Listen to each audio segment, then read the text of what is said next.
Hello friends, welcome in my channel SPT999. This is Vikas with lecture 12 for JavaScript, and in this lecture we are going to discuss about most important topic of JavaScript, that is array and object. So we always use array and object for the data storage and manipulation in JavaScript, and when we are sending the data to the server and or receiving data from the server, always we use array and object. So it's important to you to understand all the concepts and things related to the array and object, just because we have to handle all the data collections using array and objects in JavaScript.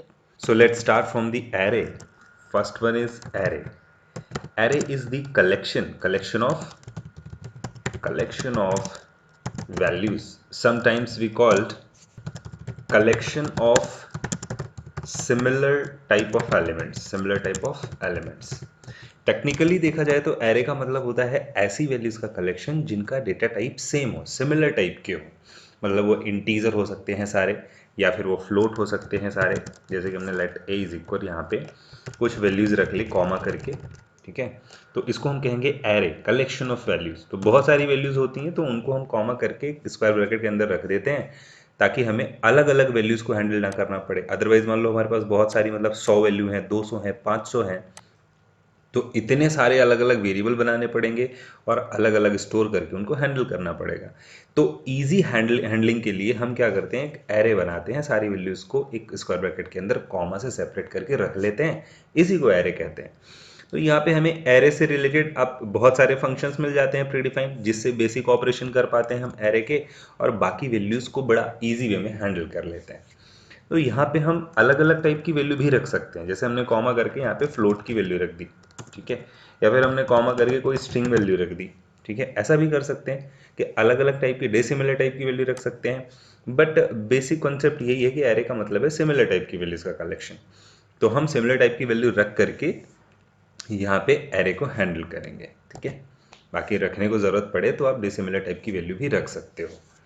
तो यहाँ पे हमने जैसे values रख दी हैं, अगर आप इसको प्रिंट करने की कोशिश करो, डॉक्यूमेंट डॉट राइट ए को प्रिंट करोगे तो देखो आपको क्या मिलेगा आउटपुट में, ये सारी वैल्यूज़ मिल जाएंगी कॉमा से सेपरेट होकर के। एंड अगेन जैसे कि स्ट्रिंग में था, यहाँ पे एक एक वैल्यू को इंडेक्स नंबर मिला हुआ है। जैसे कि ये 0 इंडेक्स पे है, ये 1 इंडेक्स पे है, ये 2 इंडेक्स पे, 3 इंडेक्स पे। तो अगर आप किसी इंडेक्स नंबर को यहाँ पे लिख दो तो उस इंडेक्स नंबर की वैल्यू आ जाएगी। ये देखो यहाँ पे 423 आ रही है, जिस इंडेक्स नंबर की वैल्यू है 3, तो 0 से स्टार्ट हुआ होगा तो 0 1 2 3 इस इंडेक्स नंबर की वैल्यू। And we can use loop also for the traversal, एक एक वैल्यू को यूज़ करना, उस पर विजिट करना, इस प्रोसेस को हम कहते हैं ट्रैवर्सल। यहाँ पे भी हम लेंथ प्रॉपर्टी लगा सकते हैं और आई प्लस प्लस करके यहाँ पे आई को पास कर सकते हैं। तो देखो सारी वैल्यूज़ यहाँ पे आकर के प्रिंट हो जाएंगी। और अगर आप यहाँ पे स्पेस देना चाहते हो, कॉमा देना चाहते हो, अलग लाइन में प्रिंट करना चाहते हो, तो ये आप सब कर सकते हो। देखो यहाँ पे अलग अलग लाइन में आ गया, स्पेस देना चाहते हो स्पेस दे दो। तो हर एक वैल्यू पे विजिट करना और उस पर जो ऑपरेशन करना है वो आप कर सकते हो। जैसे मान लो यहाँ पे हमने 6 दिया हुआ है, यहाँ पे हमने 3 दिया हुआ है, यहाँ पे हमने मान लो 30 दिया हुआ है, ठीक है, यहाँ पे 23 है, 34, अलग अलग वैल्यूज़ हैं। अब इसमें से हर एक वैल्यू में 5 ऐड करना है, तो हम यहाँ पे क्या करेंगे, यहाँ पे प्लस लगा के 5 कर देंगे, तो हर वैल्यू में 5 ऐड होकर के आएगा। ये देखो जिस तरीके के ऑपरेशन करने हैं, हर एक वैल्यू का फैक्टोरियल निकालना है तो AI में आ गया है, AI में वैल्यू आ गई है और आप उसका फैक्टोरियल यहाँ पे कैलकुलेट कर सकते हो, तो सबका फैक्टोरियल यहाँ पे प्रिंट होने लगेगा। हम ब्लैंक एरे भी बना सकते हैं। मान लो लेट इज इक्वल हमने लिया, लेट बी इज इक्वल और एक ब्लैंक एरे ले लिया, तो अब इसमें कोई वैल्यू नहीं है। अगर हम इसमें वैल्यू ऐड करना चाहते हैं बाद में, तो हम अपेंड नाम का एक फंक्शन लगाते हैं। तो अपेंड करने के लिए हमें क्या करना है, यहाँ पे लिखना है बी डॉट पुश, पुश नाम का एक मेथड है, और इस पर हम AI की वैल्यू रखेंगे और साथ में 5 या 10 जो भी ऐड करना है वो कर देंगे। ये वाली जो लाइन है, इस लाइन को हम यहाँ से हटाएंगे और नीचे ले आएंगे, ठीक है, इस लाइन के नीचे। और यहाँ पे हम क्या करते हैं, यहाँ पे हम बी को प्रिंट करके देखते हैं, बी सेव करते हैं इसको, और देखो यहाँ पे सब में 10 ऐड होकर के आ रहा है और नया एरे बन गया हमारा बी। तो आप पुश लगा करके वैल्यू पुश कर सकते हो इस पर। तो मैं इस तरीके कुछ ऑपरेशन आपको बताता हूँ किसी भी एरे में वैल्यू पुश करने के लिए। मान लो आप लिखते हो पुश, वैल्यू ऐड करना है, आपने लिख दिया 100, ठीक है, और यहाँ पे आप डॉक्यूमेंट डॉट राइट लिखो और ए को प्रिंट करके देखो, तो इसमें वैल्यू आपको मिल जाएगी 100 ही। देखो अगर आप स्टार्टिंग में ऐड करना चाहते हो तो आप यहाँ पे लिख सकते हो अनशिफ्ट, ठीक है।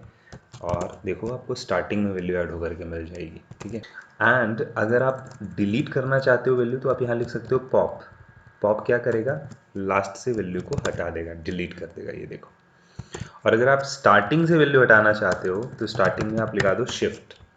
तो शिफ्ट से क्या है, स्टार्टिंग से वैल्यू हट जाएगी, देखो स्टार्टिंग की पहली वैल्यू डिलीट हो गई है, ठीक है। स्प्लाइस नाम का एक मेथड है। स्प्लाइस नाम का एक मेथड मल्टीपर्पज़ मेथड है। एक अकेला मेथड सीख लेने से आप बहुत सारी चीज़ें कर सकते हो। क्या क्या कर सकते हो, जैसे वैल्यू अपेंड करना, वैल्यू ऐड करना, बीच में कहीं वैल्यू ऐड करना हो, वैल्यू को डिलीट करना हो, कहीं से भी डिलीट करना हो, एक साथ मल्टीपल वैल्यू डिलीट करनी हो, सब कर सकते हो।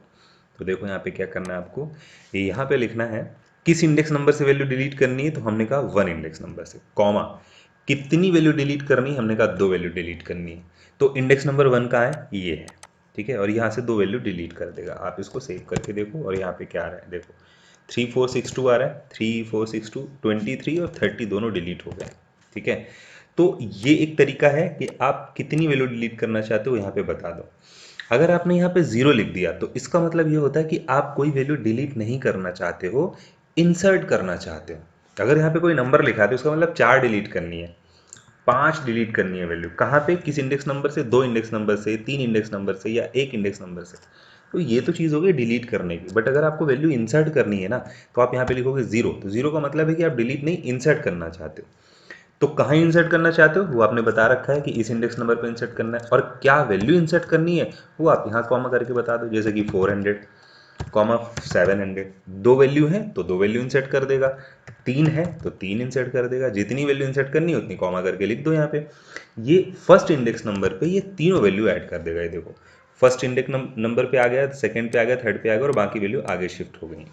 तो इस तरीके से एरे के अंदर वैल्यूज़ को आप किसी भी तरीके से ऐड कर सकते हो, रिमूव कर सकते हो। बाकी देखो फॉर इन लूप भी होता है, लूप जो है एरे में विजिट करने के लिए वैल्यू का।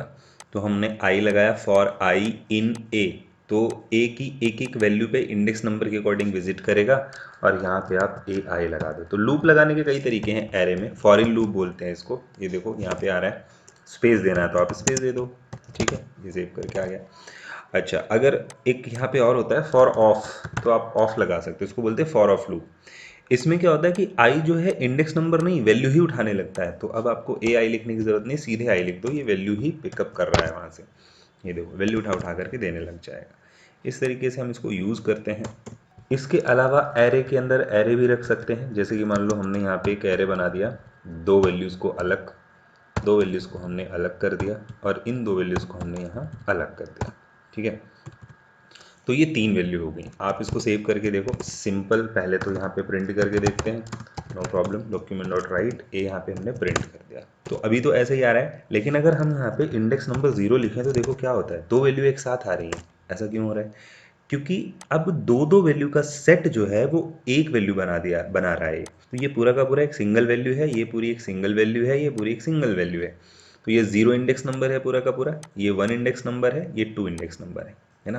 तो एरे के अंदर एरे भी बना सकते हैं और इसको हम बोलते हैं 2D एरे या मल्टी डायमेंशनल एरे। अब हमने 2 डायमेंशन का एरे बना दिया। तो अगर आपको एक वैल्यू चाहिए ये वाली, तो इसके आगे एक इंडेक्स नंबर और दे दो। जैसे कि हमने एक ब्रैकेट और लगाया, तो अगर इसको एरे मान लिया जाए तो इसका इंडेक्स नंबर क्या होगा, 1, क्योंकि ये 0 पे है, ये 1 पे है। तो हम यहाँ पे क्या लिखेंगे, 1, और देखो 23 आ जाएगा, ये देखो। तो इस तरीके से जैसे यहाँ पे 3 वैल्यू होती, 45 है ना, हमें ये रखना है, सेम ही रखना है जैसे सब में 3 वैल्यू हमने रख दी। ये देखो 23 आ रहा है। तो ये 0 इंडेक्स है पूरा, ये 1 है, ये 2 है। अब जैसे हमें 6 उठाना है यहाँ से, तो हम क्या लिखेंगे, 0 1 2, इस पे लिख देंगे 2। ये रो नंबर है, ये पूरी की पूरी रो, ये सिंगल डायमेंशन एरे। 1 इस पूरे को रिप्रेजेंट करता है, और फिर 6 को उठाने के लिए हम यहाँ पे क्या लिखेंगे, 0 1, है ना। तो 1 हमने लिख दिया, 0 1 इंडेक्स नंबर, देखो 6 आ गया। तो इस तरीके से हम नेस्टिंग भी कर सकते हैं, एरे के अंदर एरे भी बना सकते हैं।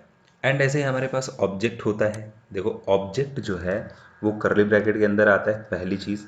और ऑब्जेक्ट जो है वो की और वैल्यू के पेयर में वैल्यू स्टोर करता है। जैसे कि हमने यहाँ पे लिखा नेम, कॉलन लगाया और हमने इधर नेम लिख दिया, ठीक है। कॉमा करके हमने लिखा एज और कॉलन लगाया और इधर हमने एज लिख दी, ठीक। इस तरीके से काम करता है। तो जब की और वैल्यू के पेयर में डेटा स्टोर करना होता है ना, तब हम ऑब्जेक्ट यूज़ करते हैं, इसको हम बोलते हैं ऑब्जेक्ट। वो एरे था, ये ऑब्जेक्ट है, ठीक है। और ये पाइथन की डिक्शनरी जैसा है या डिक्शनरी जैसा ही है, आप देखो एक की है एक वैल्यू है। अच्छा, यहाँ पे जो की है उसको हम कोटेशन में लिखे ना लिखे कोई दिक्कत नहीं है, ऐसे भी लिख सकते हैं, ठीक है, ये तरीका भी यूज़ कर सकते हैं कि हम बिना कोटेशन के भी लिख सकते हैं, तब भी ये चल जाएगा। अब अगर आप यहाँ पे किसी वैल्यू को एक्सेस करना चाहते हो तो आप यहाँ पे लिख सकते हो उसकी की का नाम, देखो नेम लिखा हमने और प्रिंट करके देखो नेम आ गया सिंह, ठीक है। एज चाहिए आपको, एज लिखा हमने यहाँ पे, सेव किया, आ गई एज। इसको लिखने का तरीका ये भी हो सकता है कि हम डॉट लगा के लिख दें, ये हटा दें, थोड़ा सा आसान हो जाता है लिखना, ए डॉट की एज आ गई, ठीक। तो इस तरीके से हम ऑब्जेक्ट बनाते हैं और ऑब्जेक्ट के अंदर हम एरे भी बना सकते हैं, यानी नेस्टिंग कर सकते हैं, मिक्स कर सकते हैं। जैसे मान लो यहाँ पे हमने लिखा हॉबीज़, तो हॉबीज़ के कॉलम में मल्टीपल वैल्यू है, तो हमने यहाँ पे ब्रैकेट बनाया और यहाँ पे हमने लिखा गेम्स, हमने यहाँ पे लिख दिया सिंगिंग, हमने यहाँ पे लिख दिया कॉमा करके डांसिंग, ठीक है। तो अब देखो ऑब्जेक्ट के अंदर एरे आ गया। तो अब जब आप यहाँ पे हॉबीज़ लिखोगे तो देखो सारी हॉबीज़ आ जाएंगे, और अगर आप किसी एक हॉबी को पॉइंट करना चाहते हो तो आप यहाँ पे उसका इंडेक्स नंबर दे दो, जैसे कि 1, ठीक है। ये सब लिखने के तरीके हैं, नोटेशंस हैं कि ए ऑब्जेक्ट को रिप्रेजेंट कर रहा है, हॉबीज़ उसकी की है और उसके अंदर क्योंकि एरे है तो इसलिए हमने 0 लिख दिया।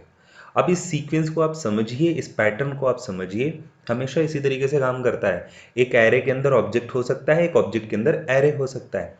जैसे मान लो गेम्स है, तो गेम अगर इस पूरे को हम एक वो बना दें, एक ऑब्जेक्ट बना दें इसके अंदर, ये पूरा, तो गेम्स में भी हमारे पास मल्टीपल ऑप्शंस हैं, ठीक है।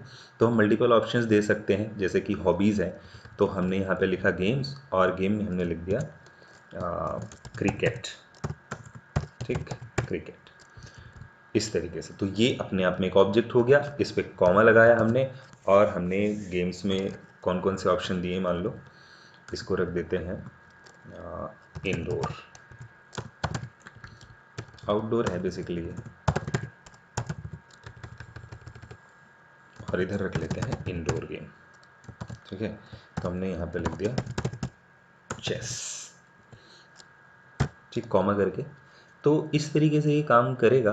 अब अगर यहाँ पे ध्यान से देखें तो हॉबीज़ एक की है ऑब्जेक्ट की, उसके अंदर जब आप पहली वैल्यू उठाओगे, ये 0 इंडेक्स पे ये है ना, हॉबीज़ एक एरे है, उसके 0 इंडेक्स पे पूरा एक ऑब्जेक्ट है, 1 इंडेक्स पे सिंगिंग है, तो 1 पे जब आप प्रिंट करोगे तो सिंगिंग आएगा, है ना, ये देखो। लेकिन अगर हम यहाँ पे 0 करें तो इसका मतलब ये पूरा का पूरा एक ऑब्जेक्ट है, ये देखो ऑब्जेक्ट ऑब्जेक्ट आ रहा है, तो हमें उसके अंदर की वैल्यू उठानी, तो क्या करना पड़ेगा, अगेन एक डॉट लगाओ और उसके अंदर क्या उठाना है, हमने कहा इंडोर गेम उठा लो, तो देखो इंडोर आ गया, तो इसके अंदर की वैल्यू उठा लेगा चेस। अगर आउटडोर चाहिए तो आउटडोर लिख दो यहाँ पे, तो आउटडोर उठा लेगा, ठीक है। तो एरे के अंदर ऑब्जेक्ट, सॉरी आउटडोर में कुछ स्पेलिंग मिस्टेक है, डोर, ठीक है। तो इस तरीके से ये काम करता है, ऑब्जेक्ट, ऑब्जेक्ट के अंदर एरे, एरे के अंदर ऑब्जेक्ट, ऑब्जेक्ट के अंदर एरे, आप किसी भी लेवल पे बना सकते हो। बस कहाँ पे डॉट लगा के एक्सेस करना है ये आपको समझना होगा कि आप की एक्सेस कर रहे हो या फिर आप एरे की वैल्यू एक्सेस कर रहे हो। जैसे कि हम की एक्सेस कर रहे थे तो हमने ए, क्योंकि हॉबीज़ क्या है, ए नाम के ऑब्जेक्ट का एक की है, तो हमने ए डॉट हॉबी उठाया। लेकिन हॉबी के अंदर क्या एक एरे है, तो उसके अंदर की वैल्यू उठाने के लिए हमने इंडेक्स लगाया। लेकिन जब हम उसके इंडेक्स के अंदर पहुंचे तो हमने देखा कि वो खुद अपने आप में एक ऑब्जेक्ट है, तो फिर हमने डॉट लगा के उसकी वैल्यू उठा ली, है ना। अब हो सकता है कि इसमें मल्टीपल ऑप्शंस होते, जैसे कि इंडोर गेम उठाया और इसके अंदर फिर एक ऑब्जेक्ट, एक एरे है, क्योंकि इंडोर में हमारे पास मल्टीपल ऑप्शंस है ना, जैसे कि हमने 2 दे दिए, यहाँ लूडो लिख दिया, तो क्योंकि 2 इंडोर गेम हमें पसंद है, हमारी हॉबीज़ में, तो देखो इंडोर के अंदर 2 वैल्यू आ गई। अब अगर इसमें से कोई वैल्यू उठानी है तब क्या करेंगे, तो हमने यहाँ पे अगर इंडोर लिख दिया तो इंडोर में क्या होगा, दोनों वैल्यू आ जाएंगी, लेकिन हमें एक उठानी है। तो अब हमें ये समझना है कि इंडोर तो खुद अपने आप में एक एरे बन गया छोटा सा, तो इसकी वैल्यू उठानी है, तो हम क्या करेंगे, यहाँ पे फिर से इंडेक्स नंबर दे देंगे, 0 मतलब चेस, 1 मतलब लूडो, ठीक है। आई थिंक ये कॉन्सेप्ट आपको समझ में आया होगा, इसको ध्यान से प्रैक्टिस करिएगा तो सारी चीज़ें क्लियर हो जाएंगी। एंड अगर आपको कोई प्रॉब्लम हो रही है तो आप कमेंट कर सकते हैं और कांटेक्ट कर सकते हैं। Like share and subscribe the channel. That's all for this lecture. Thanks for watching.